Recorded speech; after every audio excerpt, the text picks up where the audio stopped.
ባለፉት ቀናት ሲካሄድ የቆየው የአዲስ አበባ ከተማ አስተዳደር የ2018 በጀት ዓመት ስትራቴጂ እቅድ አፈጻጸም ግምገማ በተሳካ ሁኔታ ተጠናቋል። በዚህም በከተማ አስተዳደሩ በ2018 በጀት ዓመት የማህበረሰቡን ተጠቃሚነት ያረጋገጡ ተግባራትን በማከናወን የላቀ ውጤት ያስመዘገቡ ቢሮዎች፣ ተቋማት፣ ክፍለ ከተሞችና ወረዳዎች እውቅና ተችሯቸዋል።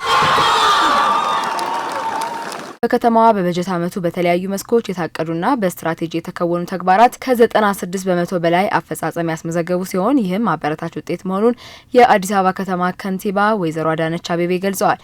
ከንቲባ ሁሉም ተቋማት ለነበራቸው ውጤታማ አፈጻጸም ምስጋና ይገባቸዋል ብለዋል። አዲስ አበባ ውጤታማ ከተማ ነው።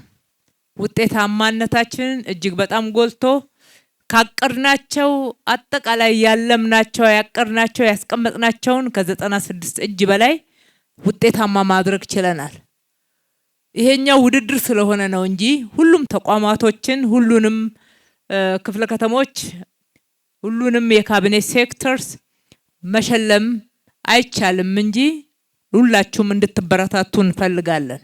በአፈጻጸም የላቀ ውጤት ያመጡ ተቋማት ከዚህ በላይ ማህበረሰቡን ለማገልገል መትጋት ቀጣዩ የቤት ስራቸው ሊሆን እንደሚገባም ነው ከንቲባ አዳነች አቤቤ ያስገነዘቡት። በ0.1ም በ1 ስትበላለጡ ብዙዎች አረንጓዴ ውስጥ ገብታችሁ ሳላችሁ ለትንሽ ተበልጣችሁ ዛሬ በዛሬው ፕሮግራም በ2018 ዓመቱ መቋጫ ፕሮግራም ላይ አልተሸለማችሁም።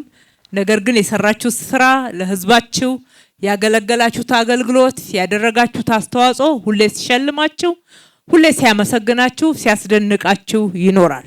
የተሸለማችሁት በተለይ ምንም ችግር የለባችሁም ፐርፌክት ሆናችኋል ማለት አይደለም። በርካታ የቤት ስራዎች አሉብን። በአንጻራዊነት ነው ተሽላችሁ የተገኛችሁትና ይሄንን የበለጠ ለማስቀጠል ኮንቲኒቲ የሚባለውን ውጤታማ ለማድረግ ቀጣይነቱን ለመተግበር እንድትተጉ አደራ ማለት ፈልጋለሁ። ከተማ አስተዳደሩ የሚሰሩና የተሻለ አፈጻጸም ያመጡትን ሁሉ እውቅና ለመስጠት ያለውን ተነሳሽነት ያነሱት ከንቲባዋ ዘንድሮ በውጤታማነት ዓመቱ ተጠናቋል። ቀጣዩ ዓመትም ከዚህ በላይ ተጨባጭ ውጤት ለማስመዝገብ መስራት ይጠበቃል ብለዋል። እኛ 10ም ተደራርባችሁ ብትመጡ ውጤት እስካመጣችሁ ድረስ ሪኮግናይዝ እናደርጋለን ማለት ነው።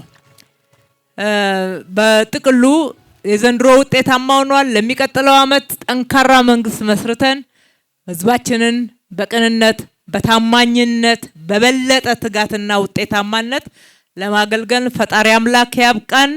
ፈጣሪ ኢትዮጵያና ህዝቦቿን ይባርክ። እናመሰግናለን።